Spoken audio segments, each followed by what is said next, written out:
Okay. Ooh. Neighbors are noisy tonight. All right, guys. Welcome to the live. We are going to be reading tonight Supergirl, Woman of Tomorrow. Let me just flip this properly. We are going to go right into the read, just so this can be a self-contained read for all of you. I think right now I do have Black Canary premiering, A World Without a Justice League, so I will do a reread of that with Black Canary coming up very soon. Just let me get my whole thing in October in terms of that schedule up and running. So we're going to do Woman of Tomorrow for a couple of reasons, because I think the next live action movie starring Millie Alcock, this is the story that they're using. I'm also still trying to find the one that follows this one. So the illustrations in this Woman of Tomorrow, Supergirl, I realistically picked up this cover, or I picked up this comic book because of the variant cover. And if you guys get any comic books, you know that like the variant cover is not necessarily indicative of what's actually inside. So I hope you guys are all well. I'm just going to get right into the read then, okay? So let's do it. Let's do it. Okay. Ooh, 7 of my friends are live. Well, next time.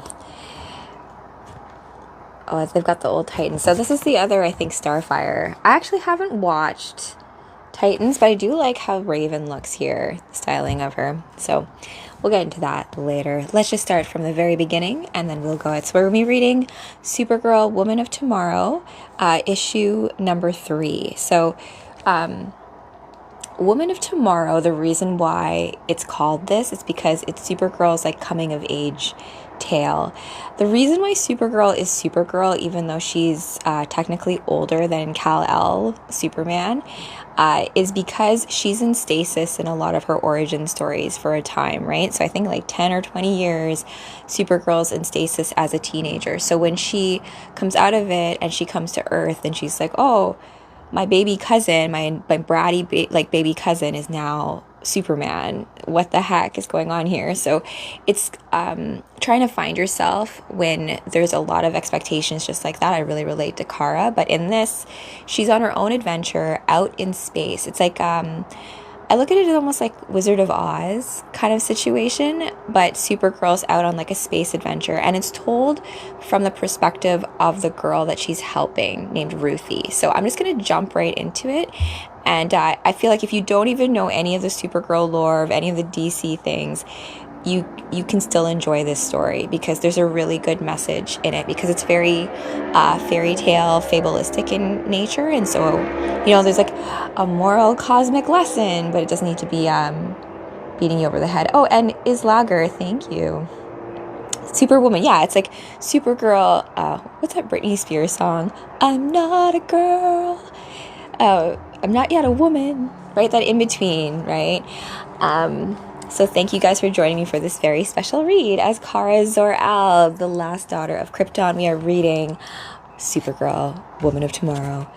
Okay, so we start with these little alien creatures, and you can see even here the font, it's very magical, so keep that in mind, right? We had been on Coron, and so Coron's the planet, for some 3 weeks, doggedly pursuing every lead in our pursuit of the contemplatable Kron of the Yellow Hills when we finally arrived at Maypole. Compared to the mammoth cities we had toured, Maypole was at that time modest, calm, and quiet. Welcome to the live, and thanks for the likes, you guys. I'm your host for this evening, for this comic book club, Kara Zor-El, Supergirl. Hi, Timmy. Welcome back. So we're reading this. As I said, I picked up this comic book. Like, don't judge a book by its cover. I totally judged this book by this cover, and it was a good call, right? It worked out for me. A little bit of divination there. So when you're picking up comic books at the store, I don't know, like, how do you guys choose, right? Like, I need to find the next issue of this, but if you look at the variant cover of the one that comes after, also later on in this story, and I wonder if the live action will do this. There's a character named Comet the Space Unicorn who's actually a centaur, and he has like a curse on him where he has to spend life as a centaur and then some as a horse. So he's a unicorn centaur man guy. He tries to hit on Supergirl, but anyways, what is my favorite type of soup? That's easy. Spicy ramen noodle soup. But I can't have that too much because it's a lot of MSG and a lot of carbs. So post-workout. Also, pho is really good. I really like... And, noodles are the food of the future, Like in Fifth Element, how like the noodle guy comes in the cart, like outside. That kind of situation. So that's my favorite type of soup. Okay. So compared to the mammoth cities we had toured, Maypole was at that time modest, calm, and quiet. So Maypole is a city in this space area. Oh, hey, Samations. Thanks for bringing the vibes to the chat and to the live. I love that. You're always good vibes when you come in. Corbin Dallas Multipass, that's right. Lilu is one of my other favorite cosplays, right? The supreme being, right? And the ultimate weapon, which... when we think about Supergirl, a big, I would say, critique of her character is that she's very overpowered. This actually goes for, like, most of the Kryptonian the soups, right?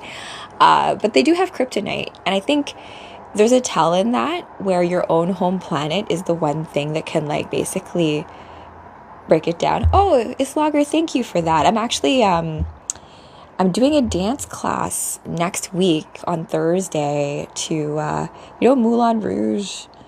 Diamonds are a girl's best friend, like the updated version of Marilyn's song. So I'm trying to work on a little burlesque swing thing. So stay tuned for that. And then some DC Bombshell stuff just because it's Halloween spooky season, right? So I'm trying to get other girls in on the cosplay. And I'm like, I will dress you. I will do all of that. Just show up, learn the choreography, do like, because think about it, dancing, so I really appreciate that, because dance to me is also like another language, right? So, yeah, with that, let's keep going.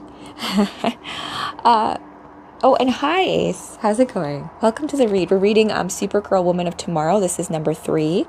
And we're just getting started. So welcome to the Cosmic Comic Book Club. I am Rachel Z, and I'm playing as Kara Zor-El tonight. And I cosplay as characters that mean very much to me. And remember, in all the movies and artwork and everything that you love, you are what brings it to life. The fact that you have paid attention to it, your sacred attention is very appreciated. All right. Green Bay Packers, hey. Oh my gosh, I used to be a cheerleader, right, back in the day. So I had a lot of friends who were, like, fans of the Green Bay Packers. I mean, I'm in Canada, right, so I cheered for the Winnipeg Blue Bombers. It's not really the same thing as the NFL. Okay, let's keep going. I would have loved to have been a Dallas Cowboys cheerleader. That's, like, some sort of, like... I was friends with a girl who was a Dallas Cowboys cheerleader once upon a time. Okay, I am, of course, aware of the startled jolt such a statement may provoke in any reader, given Maypole's now almost legendary, infamous reputation. Excuse me, sir. Sir? So this guy's trying to do a House of Cards, right? Thanks, Green Bay Packers, for the follow. Appreciate that. I read comic books late night. It's like late night story time. And I'm reading this one right now. So it's a self-contained story, although it does have a continuation point. So we have Supergirl there. She's on a mission with the girl who's actually going to be the narrator of this story. So it's a little girl named Ruthie. And she's trying to find this space pirate that's basically murdered her father. So she's trying to bring this guy to justice. So they're on this hunt, this investigation around the galaxy to try to find this pirate who is like needs to be brought to justice. And I don't know why Supergirl picked up on this, because she's not, well, I mean, come on, she's Supergirl. If she can help, she'll help. If I can help, I can help. I'll help. All right. So now we can have an official beginning. But to understand this story and the actions of those persons contained herein, one must suspend today's prejudice and turn one's mind back to that last long ago moment. We're just on the first page, Tyler. You arrived at the right time. However, this is issue 3, right? So it's a continuation point. So in the beginning of any story, right? Like just like in serialized episodes, or if you're watching a new show for the first time and you're jumping in mid-season, you have to kind of almost like find your bearings. Or it's like a dream. You just jump right into the dream. There's no like beginning narration being like, you are at this part. You're just in it. So here we are. We're just in it. Days before, Supergirl uncovered the horror. And then, so they're in front of this, like, they're in this city called Maypole on this planet called Kron, trying to find a space pirate who killed little Ruthie's father. And Supergirl's trying to get this official's attention. Excuse me, sir. Excuse me, I'm here. And then the guy barely looks up from, let me see, is this the right way to hold it? Yeah, hold it this way. Our restroom. So he's ignoring Supergirl, who's trying to go there and ask some questions. Just so you, heads up, these guys are kind of dicks. Our restroom is unfortunately currently closed for repairs. If it's an emergency, you can do what we've been doing and just use Judge Jennings' quarters, which are down the block 2 houses on your right. Knock and Kathy will let you in. Thank you and have a pleasant day. No, we're on this panel right here. No, I'm sorry. I think you misunderstand. We've been looking for a man named what's his name again? Krem. Krem is the space pirate guy that needs to be brought to justice.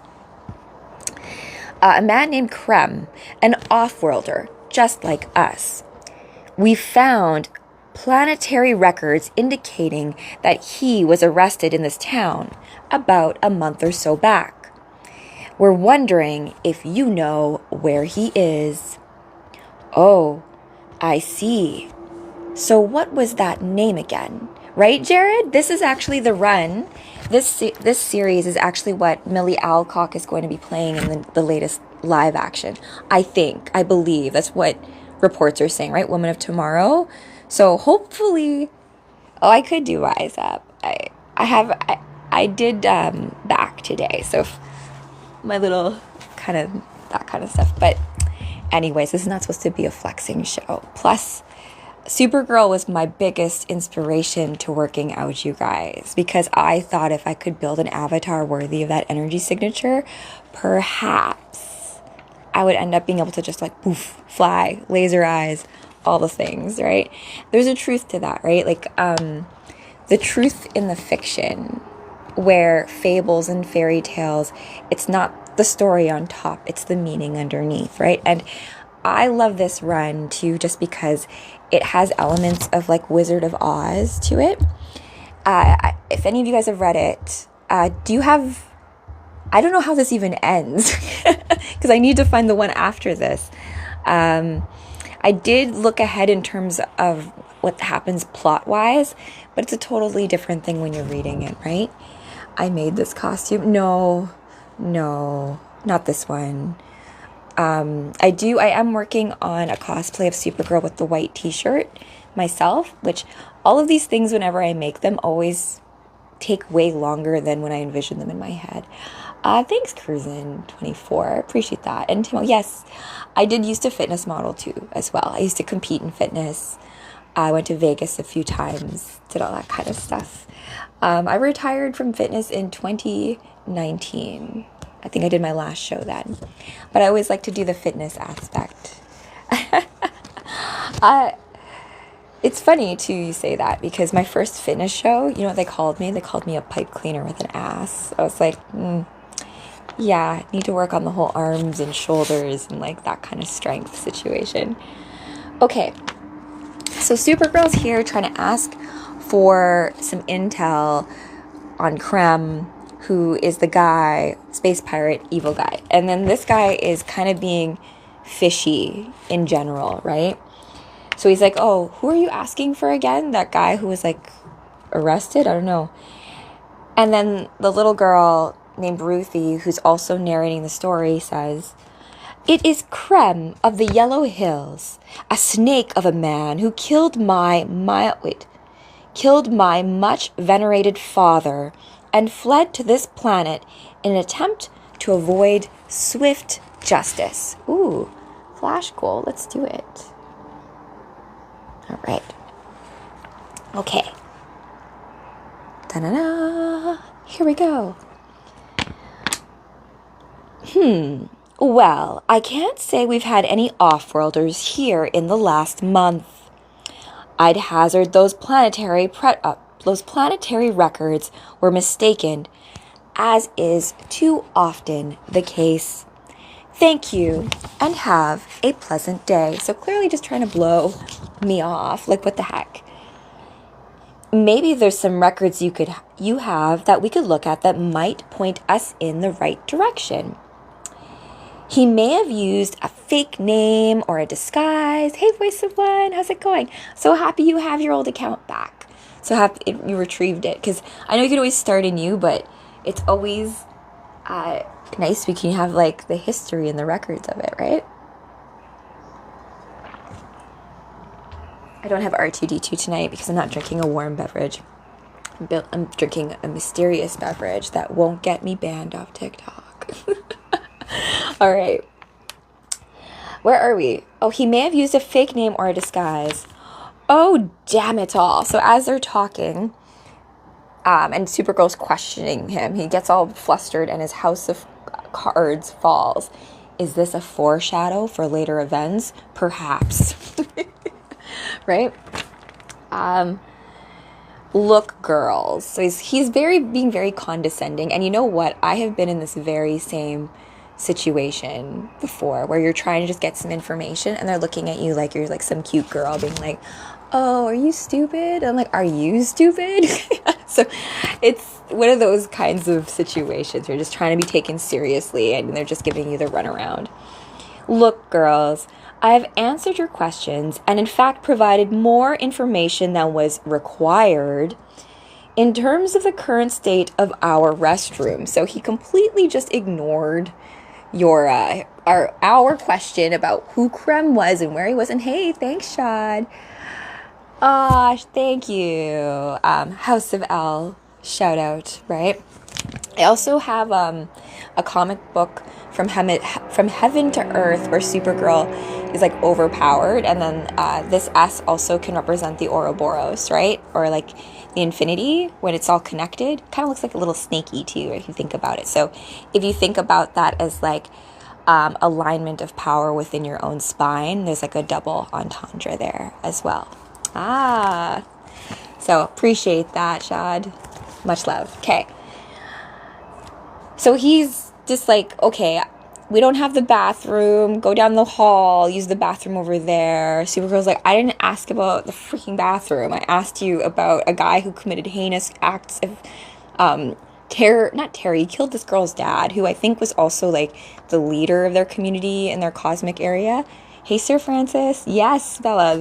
Woman of Tomorrow, right? And it is called that because in this tale, and I think they kind of hint at that at the end of the Superman movie, right? When Millie Alcock's like wasted and she's like, hey, thanks for watching my dog, dumbass. Like, but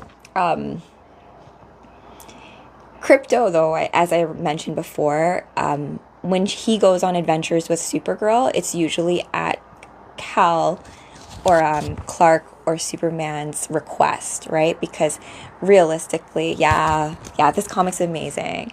I need to get the one that comes after it, and I could only find one on Amazon, and it was like $40, which I'm like, okay, fine. Maybe I'll suck it up and buy it. We'll see. So it falls, and the illustrations are quite gorgeous.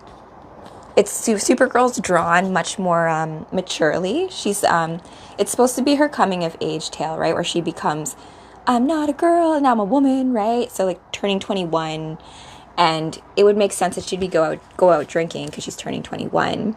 But yeah, if you have a yellow sun, there's only certain things you can do when you're overpowered. Like, I don't think that alcohol would have the same effect unless you're in a red sun place. Okay. So he continues to kind of blow off the two girls, right? So as you can see, I am at the moment engaged in matters that are of not your concern, and I would ask you to take your leave and please have a pleasant day. And then you can see Supergirl look down, and she has this very pensive look on your face, but he's CGI. Yeah, I know. I thought Crypto. Yeah, he is CGI, Bella. He was James Gunn's dog, and James Gunn's dog's not even white. They made this Crypto using James Gunn's dog as a base, but I'm like, I have the real Crypto though. My doggy actually is Crypto, so maybe they watched my movie or my video when I was reading about To Wolfie. We'll see. Okay. So, I have seen it asserted somewhere, or elsewhere rather, I've seen it asserted elsewhere that Supergirl, me, was a woman of infinite patience. Where the heck did you hear that? In most of Supergirl's personifications, I read you guys Justice League United, which is like the Canadian Justice League. I didn't know that till I started reading it. I only picked up that comic book because it had Stargirl in it.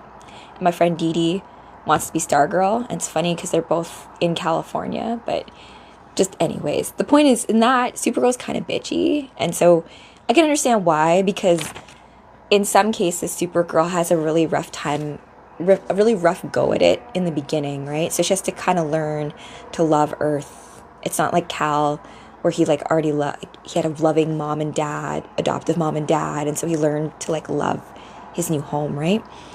And Nate Wood, the Santa, thanks for liking. Okay, let's continue on. So I've seen it asserted elsewhere that Supergirl was a woman of infinite patience, the type who took the world as it was and waited peacefully for it to better itself. Having spent a goodly amount of time in her presence, I must say, so she's like, okay, if you're going to ignore me, I'm just going to blow your whole cards down with my super breath. Done. This was not my experience. So it is true. I am not a woman of infinite patience, especially when you're dealing with dumbasses, right? So she's like, all right, I'm just going to blow down your cards. You're not going to be helpful anyways. So I am out of here. Oh, J-Mags, hey, been a moment. Thank you so much. Also you guys, just to let you know, my first book is available in paperback now on Amazon. It all went through. So Kindle and paperback. I don't know if I have a link in my link tree just yet, but you can get a real life book, and I'm going to get my real life book very soon. I'm going to do probably a signing party at some point. So stay tuned for that. I also have the D&D campaign, Voice of One, that's dropping. We'll see about the launch date of that and how we can kind of play it, because I'm still working on having a playable map for players to play the Mount Olympus part. So book 2 is more into the game, in the game. Book 1 kind of sets everything up. Oh, yeah. Thank you. And I mean, like, I love real life books, right? With real life paper and real life everything. So definitely will. I hope it becomes a new myth.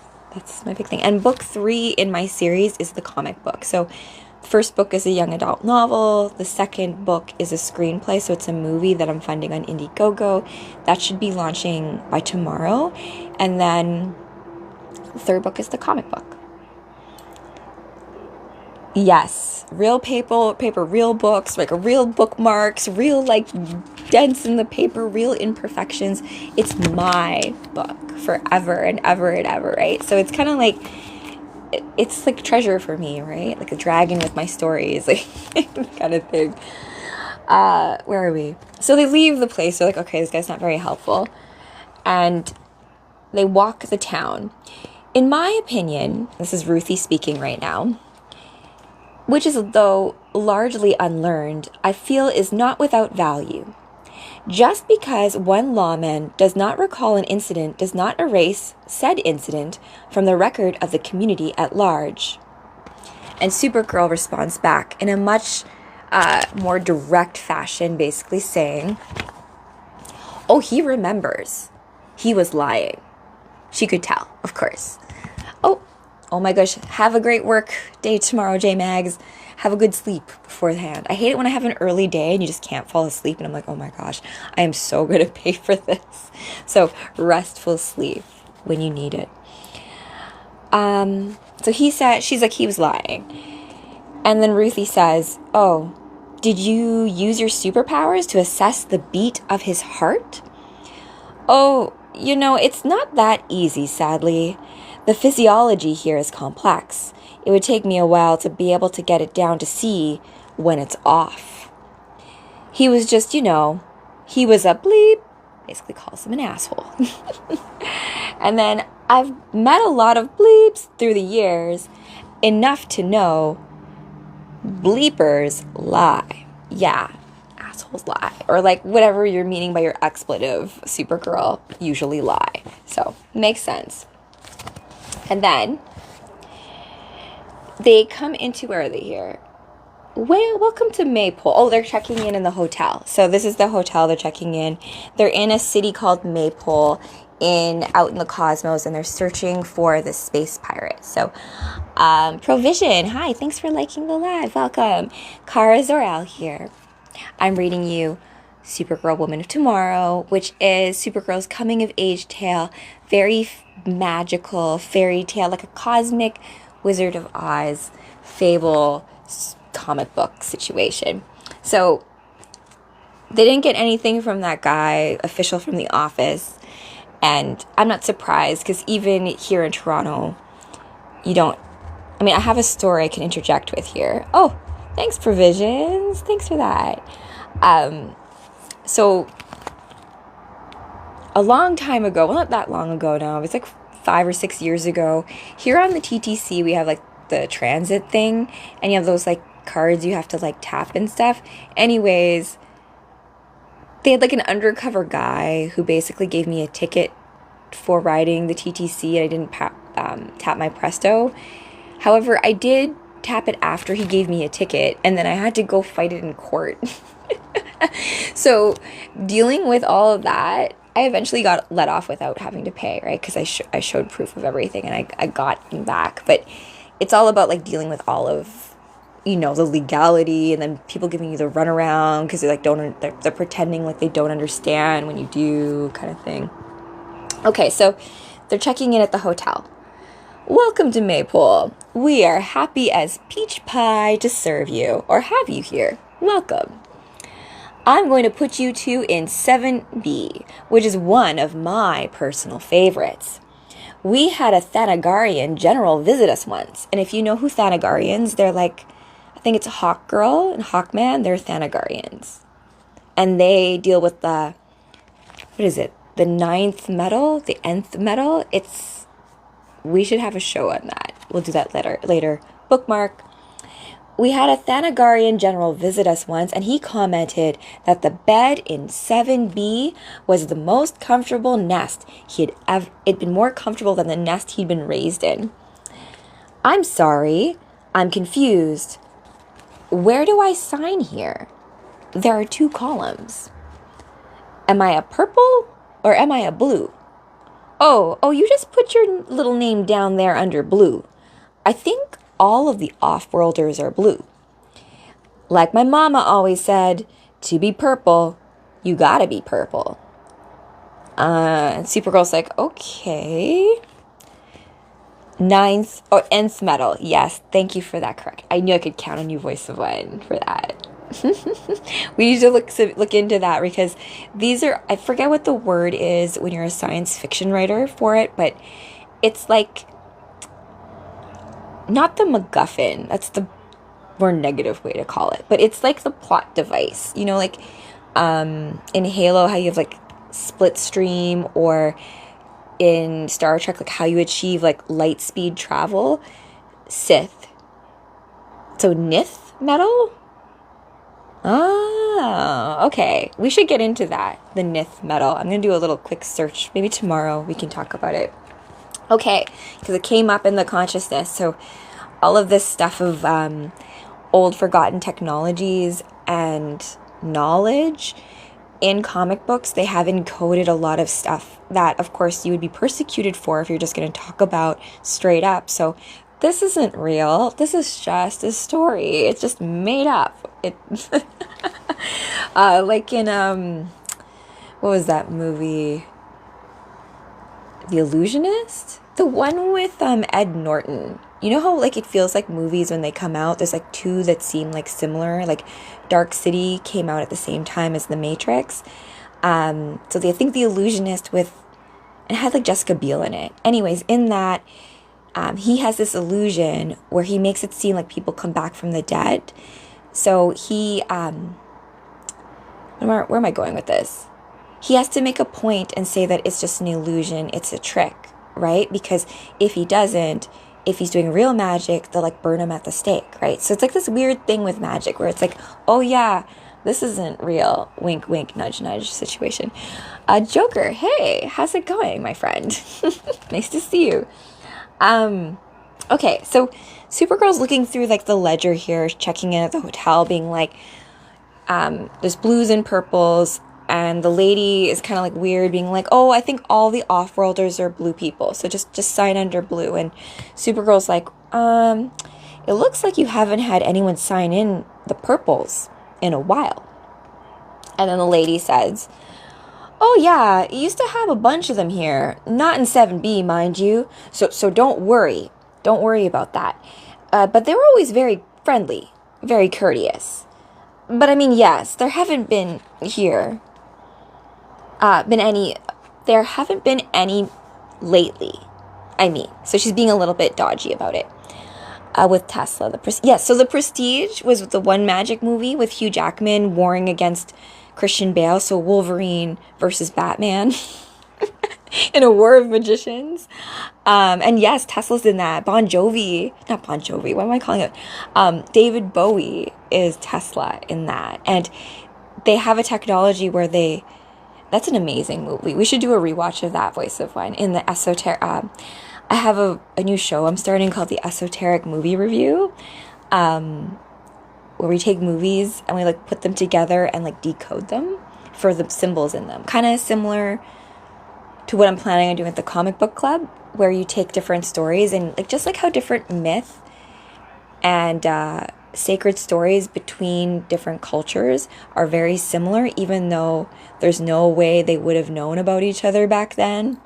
Although we would have, but whatever. Anyways, dystopian future conversations. Oh yes, Voice of One. In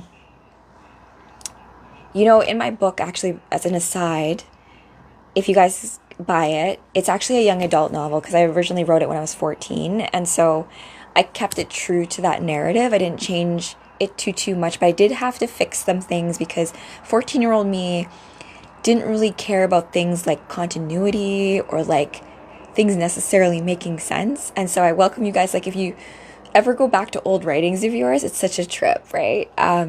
But in that, I have two boys that I put in my story that are no longer in this earth plane. And one of them, Elliot, he, in his grade 8 graduation notebook, like you write a little blurb about yourself, he had a motto, and it was "Fight the Future." And I'm like, what little boy at 14 is putting that in your grade 8 grad thing? Fight the future.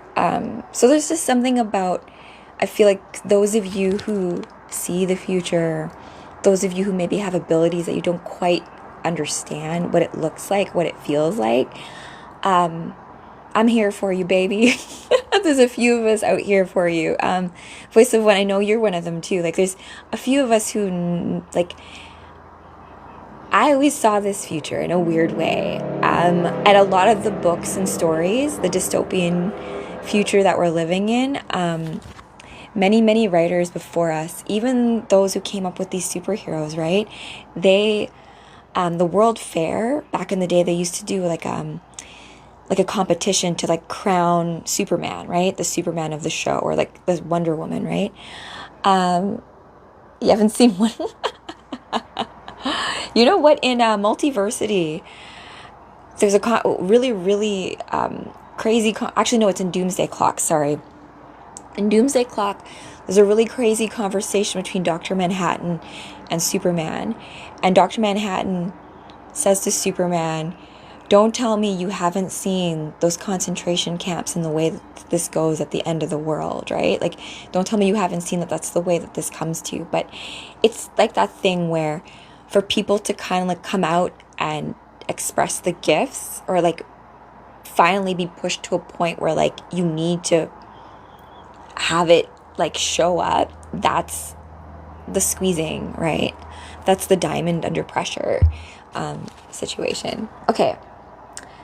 So the purple thing is a little sketchy. The blue lady's like, can I use super breath? Right? I have to practice.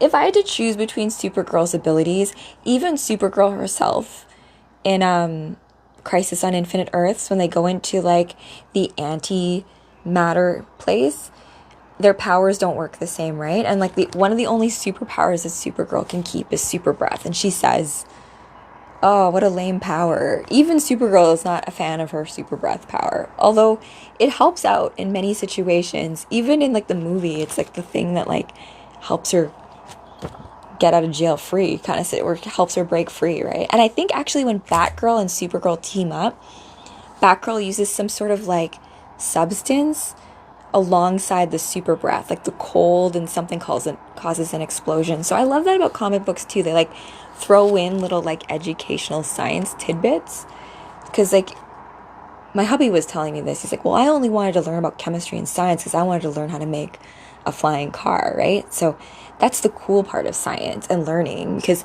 you have an end goal in mind as opposed to like learning just for the sake of passing a test, right? So okay, you just sign your name under blue there, darling. It'll be fine. And then there's a close-up of Supergirl's eyes, just looking, being like, so why did the purple stop coming? She's not letting that go. And this blue lady's like, okay, come on, lady. Why do you keep talking about this? And Ruthie has an internal monologue here saying, I will admit to you that this many decades on, it had been a rare day that has passed when I have not pondered the words of that woman. Well, my dear, I know, where are the flying cars? Literally by 1999, we were supposed to have flying cars, according to many of my stories. So what the heck? We're behind. Let's see here. Well, my dear, happy as peach pie. If you want the room, you've got to bleeping sign. That is the law. So she's now like not being nice anymore because Supergirl keeps pressing about the purple issue. Ain't no law says we gotta have ourselves a useful conversation. And then Supergirl gives this face, which I've given that face before, of like, all right, are you freaking kidding me right now? And then here's the voiceover. In my long and peripatetic life, I admit to having set my feet on the sod of countless planets, and on each of them, time and occasion permitting, I have undertaken to find their particular version of peach pie. And I can't honestly claim to have found one that I thought was happy. So it's like, we're happy as peach pie. So she's like, I've had peach pie many places, and I don't see peach pies as being happy. It's a funny comment. So Supergirl's like, fine, I'll freaking sign. So look at this shot, though. Gorgeous. Love it. Love it, love it, love it. That night we went to the roof of the Maypole bed and breakfast and spent an hour or so looking out over that cozy town. We watched a grocer closing shop and heading home to his wife. A young lad on a corner hollering on and on, trying to peddle his newspapers to the passing crowd.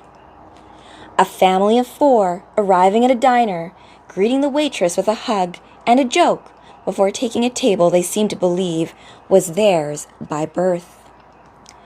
A mother holding the hand of her beloved child as they sauntered across the street at a slow and steady pace, waving to the waiting cars, whose drivers enthusiastically waved back. So they're looking over the town, and everything looks really sweet, really wonderful in Maple, right? Thanks, Professor. That's wonderful. Thank you for following. We are reading Superwoman. Well, Supergirl, the woman of tomorrow. Let's continue onward. She's trying to find, they're on this mission. For all of you guys who've just joined, Supergirl is on a cosmic quest with Ruthie here, whose father has been killed by some evil space pirate guy. So they are trying to find him. So Krem, which is the name of the space pirate guy, has been spotted in this town called Maypole. But there's something suspicious going on in this town, and we don't necessarily know what. But everything seems normal, right? Everyone's like, oh, so friendly, so nice, but there's something else going on. So now you see Supergirl looking onward, saying, my impression was that it was on the whole an agreeable town full of agreeable people, trying, as all folk do, to make their way through life without causing too much harm. Is she the super... yes, I think this is the...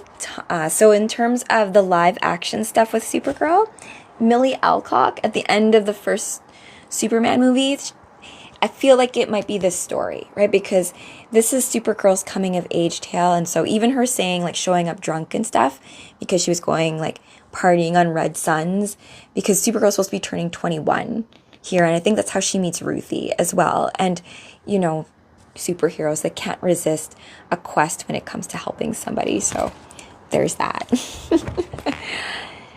So Supergirl's looking at the whole town from their little her perch point, and says, I can see everyone, which just goes to show, do any of them know Krem of the Yellow Hills?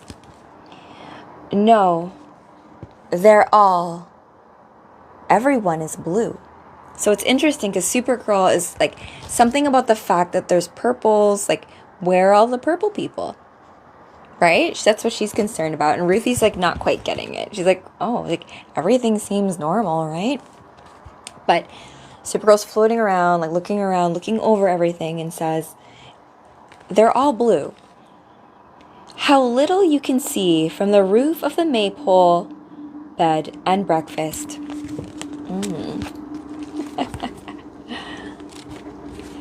So the next morning, we decided not to eat the innkeeper's meal, and instead found morning feast at the local diner. I love local diners. Look at that. I love it.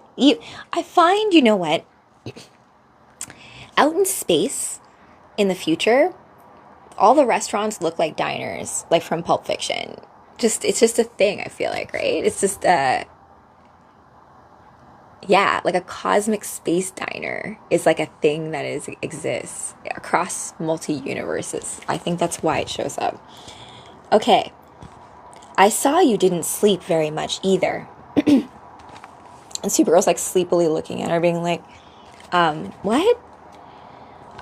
I mean, I woke up a few times. I was tossing and turning, and there you were. You were up. Were you worried about something? Yeah, I don't know. It's fine. Waitress! So she waves down the blue waitress. She's just like, something is just off. And then she comes over and says, yes, miss, do you need something? Oh, you're this... You know what? I do Star Wars, and Star Wars has a very special place in my heart. So, fun fact about my book and Star Wars, and for just 2 shakes. Side note.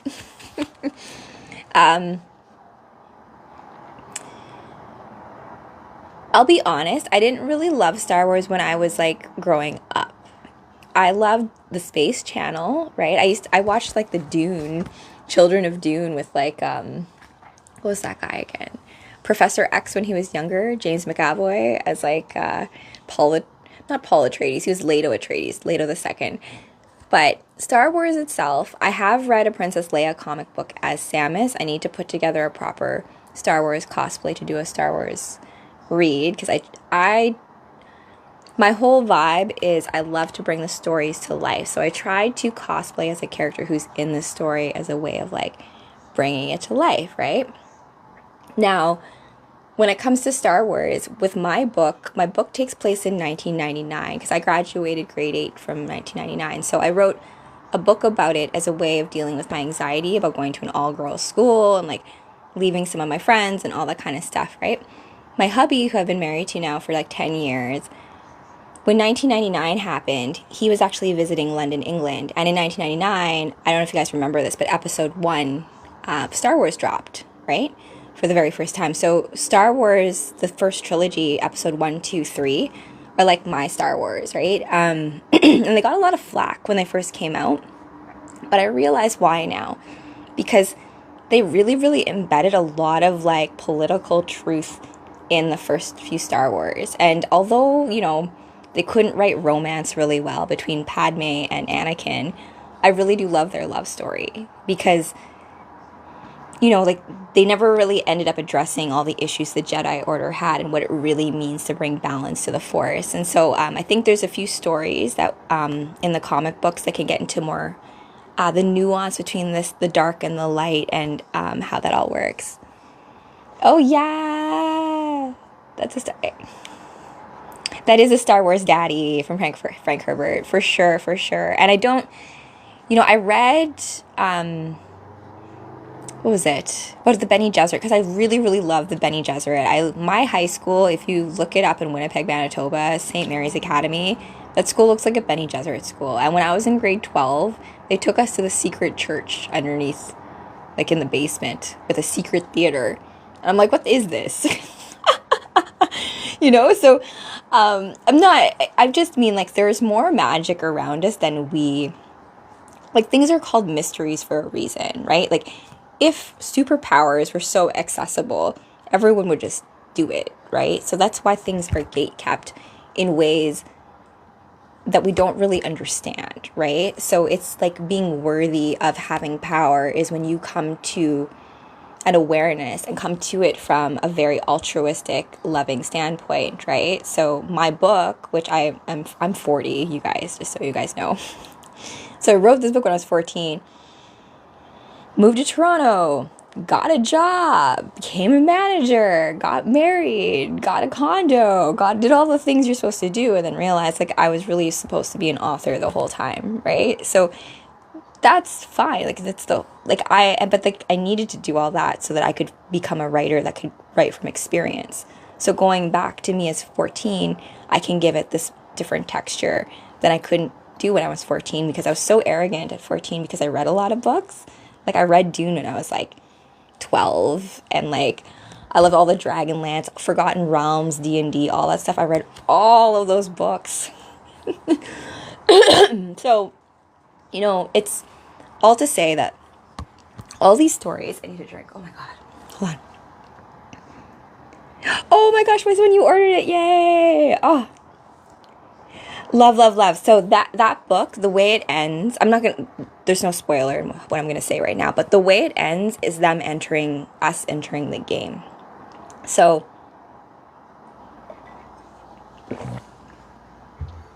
I was a magical little girl when I was growing up. Me and my friends, I had 3 best friends, so the 4 of us, we would do things like go to the park, hold hands, and like invoke the directions, talk to the trees, that kind of stuff together. And so, thank you, Voice of One. And I mean, it's one of those things, like it just took...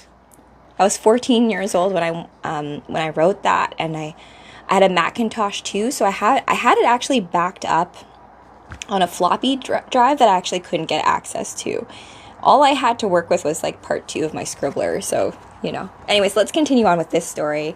It's all to say that life is a remix, right? And we stand on the shoulders of giants when we talk about things like Star Wars and like even the Greek and Roman myth, all of like the Supergirl stories, everything has had a creator behind it. But in me creating something, Yes, you can read that book. I'll drop a link. I don't know if I have it in my link tree. But it is on Amazon. It's The Dragon Warriors Battle for Mount Olympus. And my pen name is RZ Walton. I've been like very conscientious about like my online persona, which is why I credit cosplay a lot for giving me the courage to finally be myself. Isn't that a weird thing, right? To putting on costume helps you figure out who you truly are, right?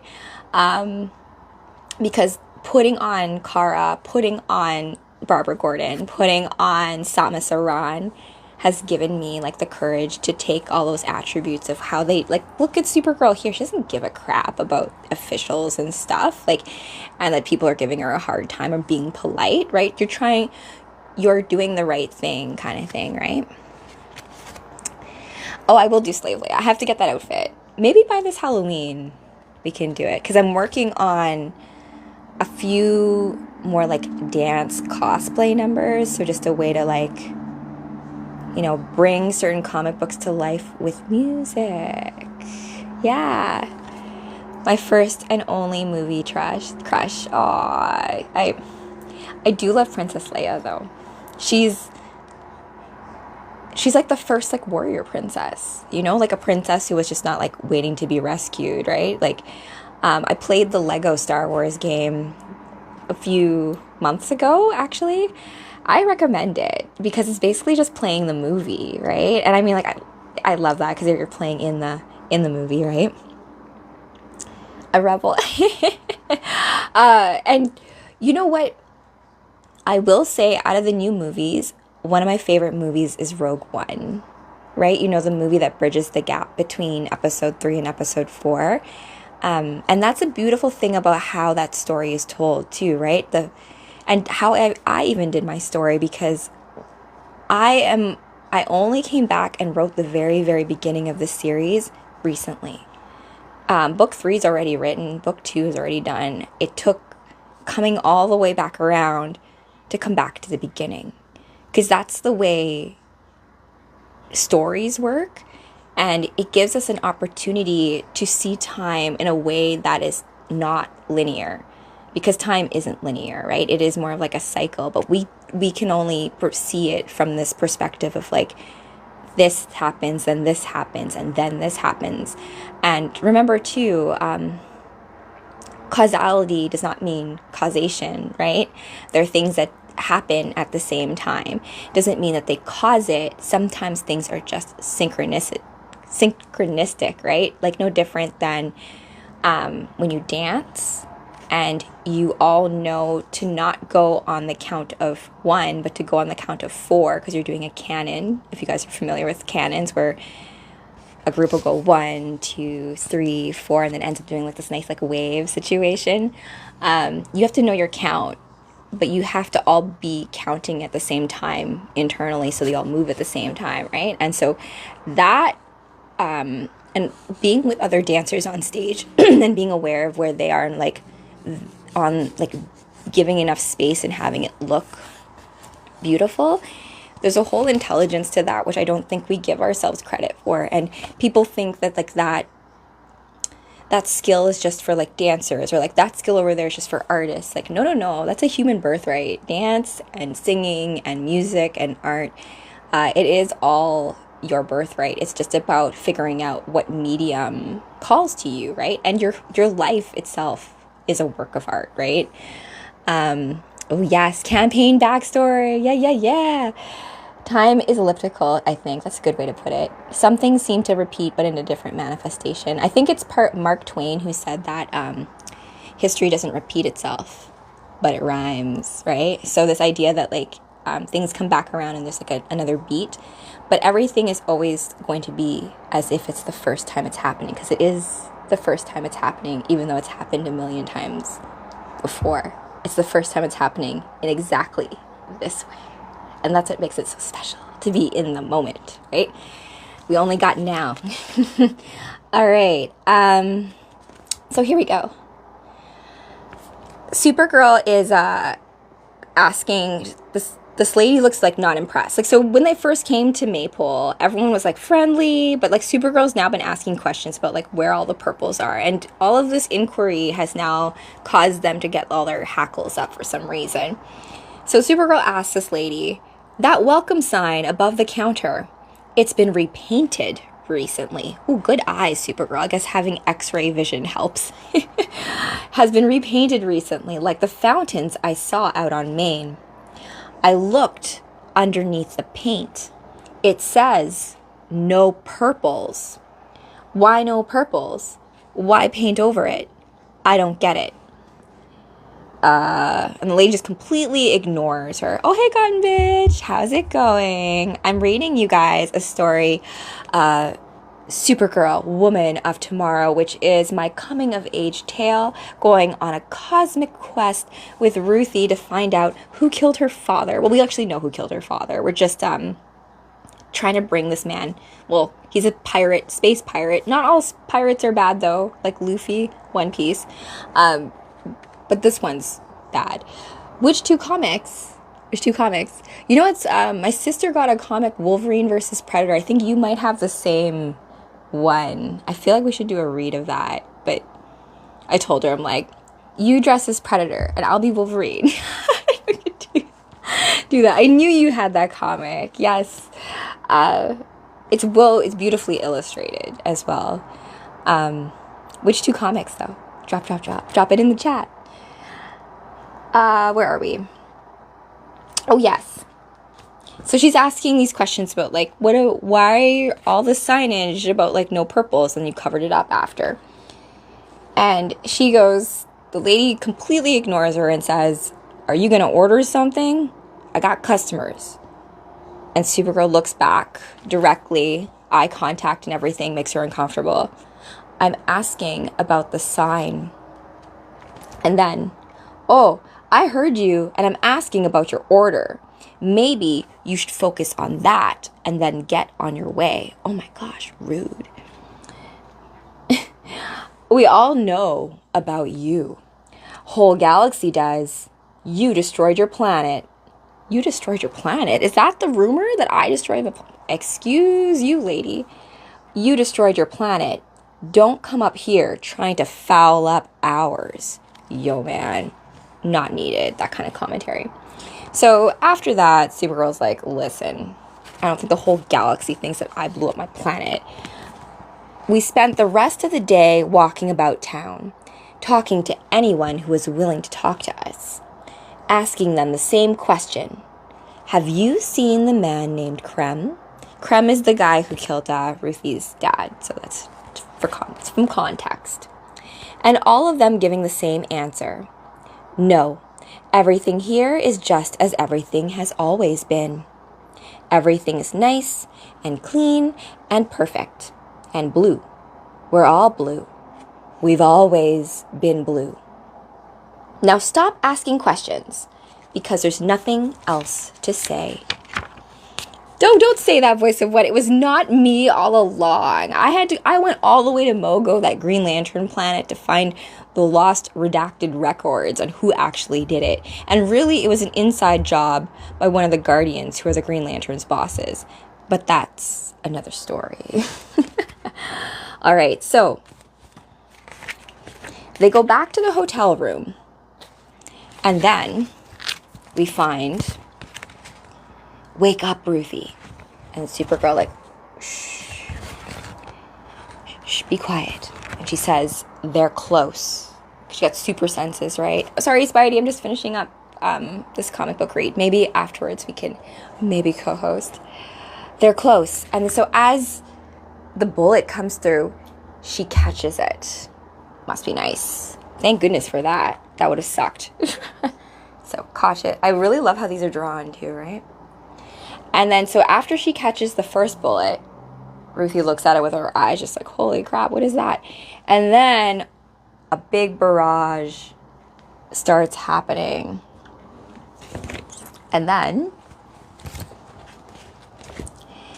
Gentleman Death was not an uncommon visitor on the plains, and we were taught from weaning not to dread his presence at our table. As with all guests, We were to treat him with the utmost respect, granting him the privileges and customs we'd offer to any member of our family. In the years preceding my birth, 3 of my siblings passed before they saw first son, and I recall with great clarity my mother insisting that she never shed a tear at their loss. She would say without a snip of regret, "It would be rude to bawl in front of the gentleman, and I do not care for rudeness." In that moment, many miles from home, as I listened to each bullet plink off Supergirl's back, I knew full well that were it not for the long-ago ruin of a green planet, I would be waste on the floor. And I howled not out of fear, but in recognition of the vicissitudes of the universe that conspires both to kill us and to keep us safe from harm. And I do believe that the gentleman heard that howl for what it was and smiled knowingly and left the room.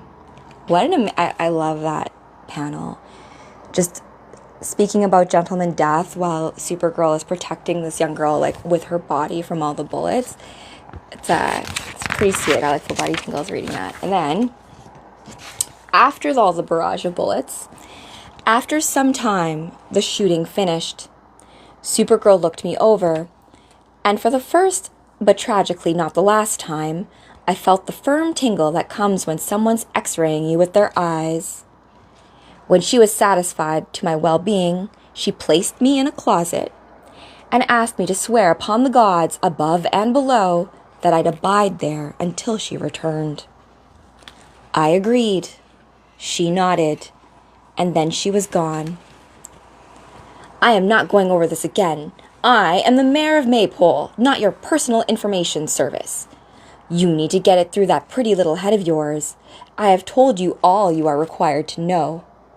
I answer to my voters, not to some Supergirl, which I am well informed is not your actual name, and is actually some sort of alias of sorts.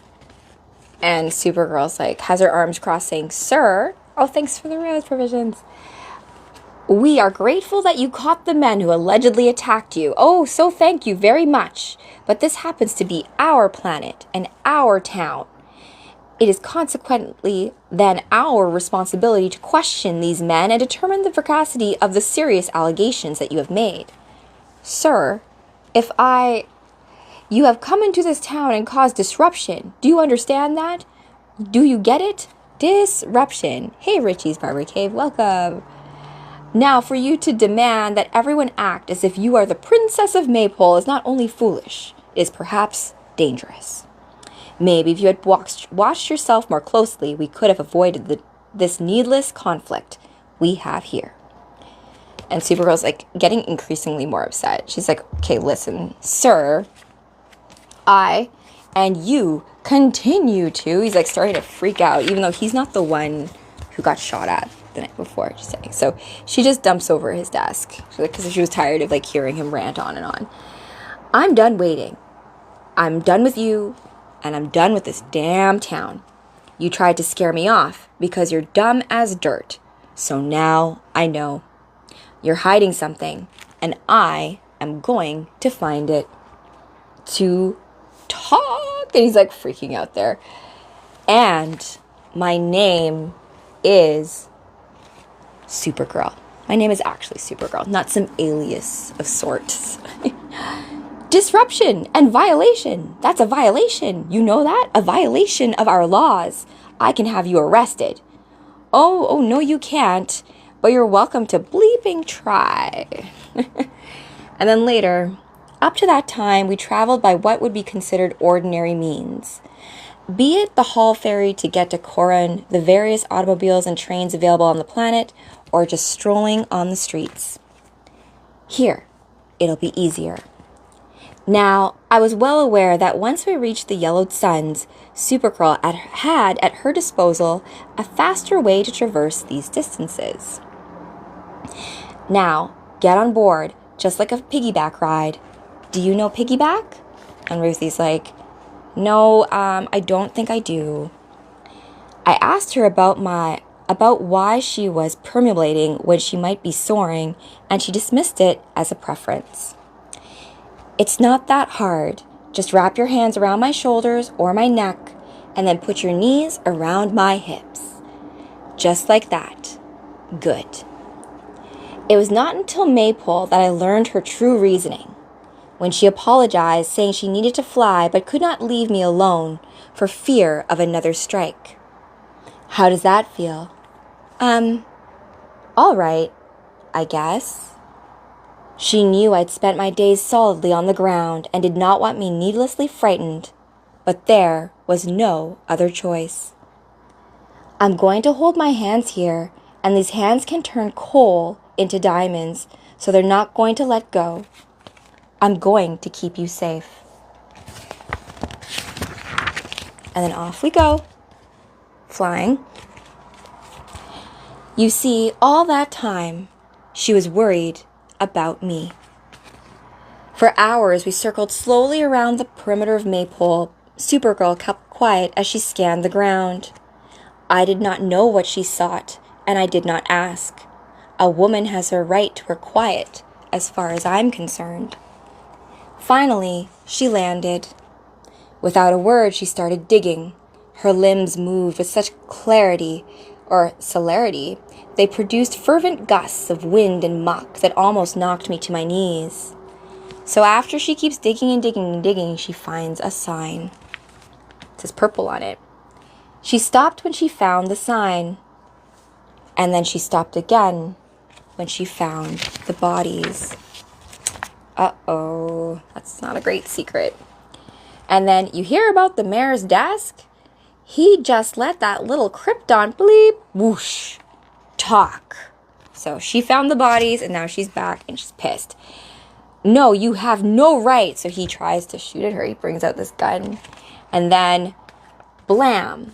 And then, not long before we drove in, there were two kinds of people who lived in Maypole. The purples and the blues.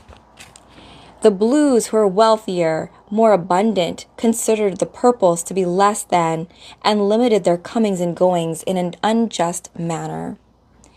As part of this treatment, the blues forced the purples to live in substandard housing located just outside of Maypole proper, a small village that they labeled Purple Town. This was the state of affairs when the brigands arrived. Dun, dun, dun, dun. Now we get the truth. I am sure most of you know of the dastardly reputation of Bardabad's brigands, so I will not waste your time cataloging their long history of Holocaust. But for the young and ignorant, allow me to quickly summarize their methods. They are an unholy gathering of men who enjoy the slaughter of others with every breath that they're allowed. And they go from planet to planet, enjoying themselves. As killing can be costly, what with the need for fuel and weaponry, they traditionally do offer a way out. They will accept remuneration in exchange for them overlooking one city and moving on to another. The price for such mercy is, however, unsurprisingly quite steep. Too steep for even the blues, who, when the brigands came for Maypole, could not afford salvation, and thus faced unspeakable terror. A dilemma the authorities lamented in the jailhouse within earshot of the bastard, Creme of the Yellow Hills, who was passing through Maypole at that time and was being held on a charge of drunken misconduct. Yes, here's a bedtime story. Supergirl, Woman of Tomorrow. We're just approaching the conclusion. The secret is out as to what happened to the purples. There's all these bodies and like a desecrated sign underneath a bunch of dirt called Purple Town. So what happened to the purples? It's not looking very good. So this is the man that they're looking for. This is the guy who killed Ruthie's dad. To the shock of no man, woman, or child, the dastardly Krem offered them a solution surely born in the soul of three devils. Knowing his ashes would lie in the ground along with theirs, he wiggled and weaseled until they took him seriously enough. Well, how much could they pay? Right? Oh, have a nice walk with wifey gone, bitch. It's, hopefully it's not too chilly wherever you are. Take a sweater. Stay warm.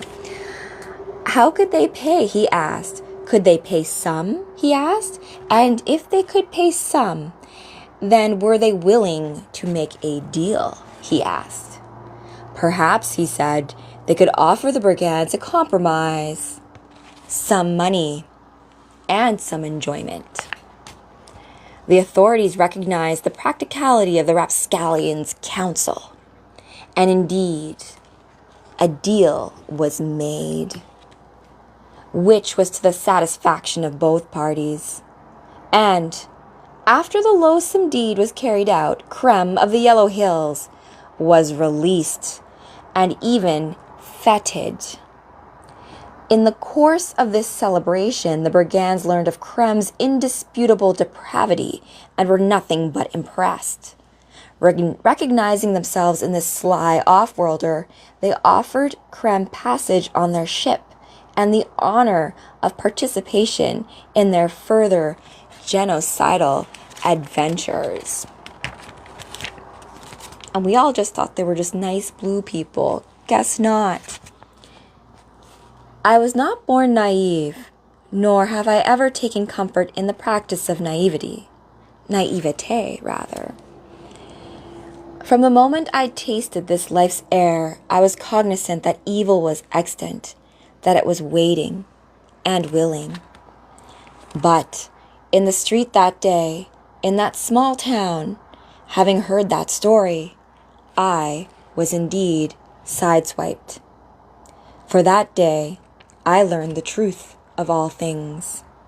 And Ruthie says, I cannot fathom it. These people are so, they live their lives so kindly. You saw them. They have families. They have, and just as every man has two faces, so does every place. And you can spend your days knowing just where you are and still be hopelessly lost. All those dead and Krem just got away. How can? Chapter 3, Modest, Calm, and Quiet. It's too big. We're too small. And here I will end the story of Supergirl and Maypole. And so that is the end of 3. I think, I love the old ads and stuff, right? You know, Fear Stage, Batman, you know. But that was Supergirl, Woman of Tomorrow, the story of Maypole. It's a really, it's actually kind of a tough read, but see how what they did there in terms of like the discrimination against the purples, but did it in a way of like, it's like this cosmic space kind of drama thing, and you're just searching for the truth. And I think this is a great way to talk about the astrological energies right now, because we are in like Libra season, and Libra season is about justice, right? About finding the truth of the matter. And the thing about air signs is this, is that being the sword, it's double-edged, right? Sometimes the truth, like, it will set you free, but also can be quite painful in that process of bringing things up to the surface. And, you know, like, they knew that Supergirl always knew there was something going on with the blues, like, where are the purples? And the truth was so horrible, right? But you needed to find out, because otherwise you wouldn't know, and then you wouldn't be able to continue your mission, even when the truth is that. And Ruthie realizing the truth there is going through a period of, you know, the fall, right? And we're in the season of the fall, right? The fall from innocence. And that's realistically the main point of this story, this like idea of coming of age, coming to awareness, coming to knowing. You can never unsee something that you now know, right? Hey, Spider Carnage. I was just finishing up, but I think it's all to say, happy October 1st. Happy Libra season. We're getting to spooky season. We are in like the fall months, right? So it's a lot of this like coming to true awareness of things, going through the darkness, but it doesn't have to be so dark and scary, right? Like pushing through to the truth just takes a little courage sometimes. That's all. Oh, Libra, Scorpio, deaf. Yeah, that was very much a Libra, Scorpio kind of story, because it's about finding truth and justice even when that truth can hurt a little bit. But as I said, having the courage to do that, right? Because in a world where like everyone just wants you to be the same and conform, being yourself is a revolutionary act. So I welcome all of you guys to play in this cosmic game of life as you, because the universe is counting on you, right? So until next time, my friends, remember, stay super, stay strong, and the universe is counting on you. But no worries, I got your back. Until next time, guys, see you guys tomorrow. Hey, Philip, I'm just missing you guys. Tomorrow, I think we'll have Zatanna. I was debating on whether or not to have her tonight, but I wanted to fix Mr. Constantine's hair before that. So I do have a Constantine comic book to share, and that'll be later. Yeah, I finished it. Yeah, the whole story. So I'll have the replay ready sometime this week. So stay tuned. All right, guys, till next time. Bye.